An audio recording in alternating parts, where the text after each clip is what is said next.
All right, just thought our kids fought their tails off, played their hearts out.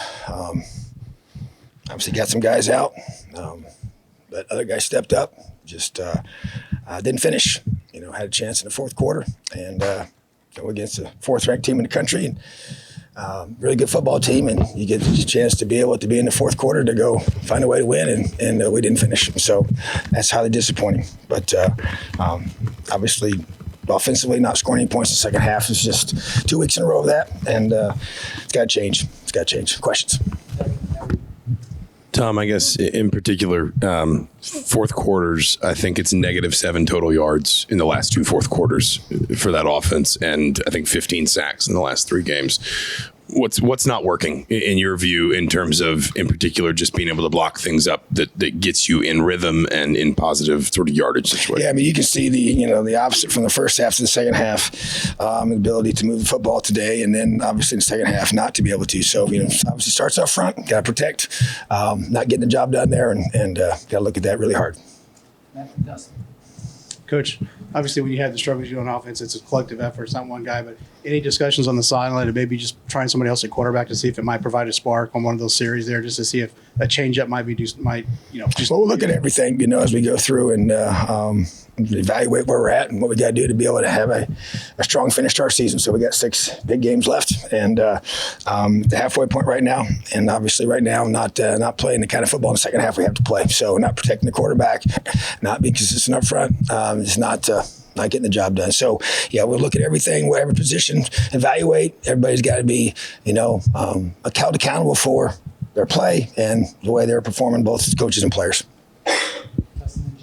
Tom, obviously stick on the offensive line. It was when we asked you in the offseason why you decided not to make a change there. You said that you felt you could do a lot of things without making a wholesale change, but you wanted things differently. You had a lot of one-on-one conversations and said you felt like you'd seen response. Do you still feel like you've seen response, and do you think you could fix the O-line? Not the last 3 weeks. Not last week, not this week. So very disappointed. Very disappointed. Tom, defensively, first half you guys were in a position where you'd love to have been. You were a 22-point underdog, but yet you were right there in the game. Second half, though, was a tale of 2 cities. You couldn't stop them. They threw it was 263 to 29, I think, yardage in the second half. What was different? What did they do different that you guys couldn't stop? Honestly, I think that just a couple adjustments there in regards to I think we had a couple communication errors on some key third downs. That first long drives that they had where they had the ball inside the 2, that was I was very frustrated with. But our kids fought hard. Honestly, I think that other than that the first drive to me was our guys not executing on some critical second longs and third and longs. We had a chance to get them in even on the second longs to get into a third and longer, and then on the third downs we got to get off the field. So I know we had a couple communication mistakes as we brought the guys off the field and talked through all that. But I felt like our defense fought hard. I really do. And I think they got wore down in the fourth quarter. But bottom line is that, there's just some things that they try to do to you, and they do a good job of being in big personnel and then creating some lighter pictures when they have athletic tight ends to be able to do that, which makes it tough, as you're trying to get the matchups you want and have maybe a chance to expose some of our younger guys that had to play due to the injuries.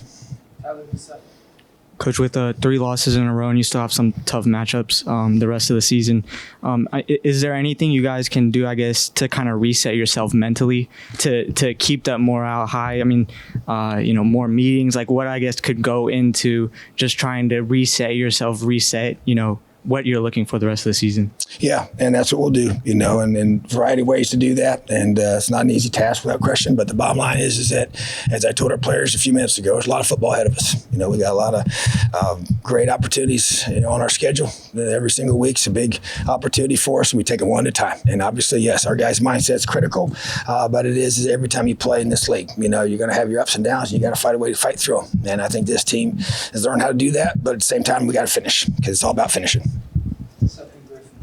Want to ask about Cam Jones.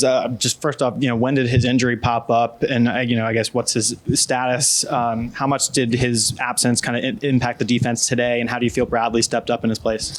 Yeah, so he got hurt during the game last week, so we found out probably on Sunday afternoon. It's going to be several weeks at minimum. So you lose your best player.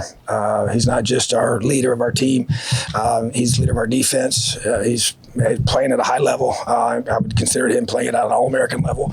Statistically, it backs that up. So it's a big blow anytime you lose a guy like that, and he gives you a presence as well. So for us to be able to respond, losing a guy like that with a team that runs the football so effectively, especially for the I would give us 3.5 quarters, didn't finish, but I thought Bradley stepped up, did some good things, but I think it's a great chance for him to grow and learn. He's playing the Mike position. We moved Aaron Casey to the Stinger position to replace Cam, but Cam's a special player. It's just plug another guy in there and not have a drop off due to his level of play that he's been playing at. But at the same time, we have to adjust and we got to figure it out.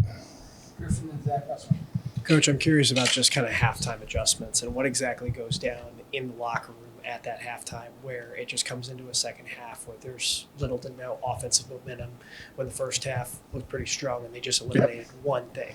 So what goes on? What's the dialogue? What's the conversation that you guys have at halftime to try to build on what they're going to change in the second half to try to? Yeah, you go through and you meet as a staff. You got your notes. You go through every single thing, and you go through the things that were issues. You go through the positives, and you try to be able to address the issues, make adjustments for those issues, and be able to still continue to take advantage of the positives. We do that both defensively and offensively, and obviously I'm calling the defense, so I'm doing that with the defense during halftime, making those adjustments. So obviously the last 2 weeks, our offensive staff has not done a good job making those adjustments. I mean, the proof's in the pudding. We haven't scored points in the second half, so it is what it is. You can call it what you want, but those adjustments have to be made, and they have to be made in a way that allows us to be successful second half, and that hasn't happened the last 2 weeks. So that's something we have to be addressed, and that's on our offensive staff. It's their responsibility, but at the end of the day, I'm the head coach, so I got to make sure it happens.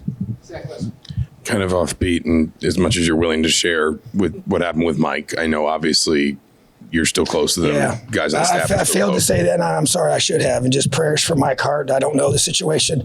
I did talk to Coach Harbaugh at the end of the game. Very close with Mike. Talked with him through even this week via text before we played him.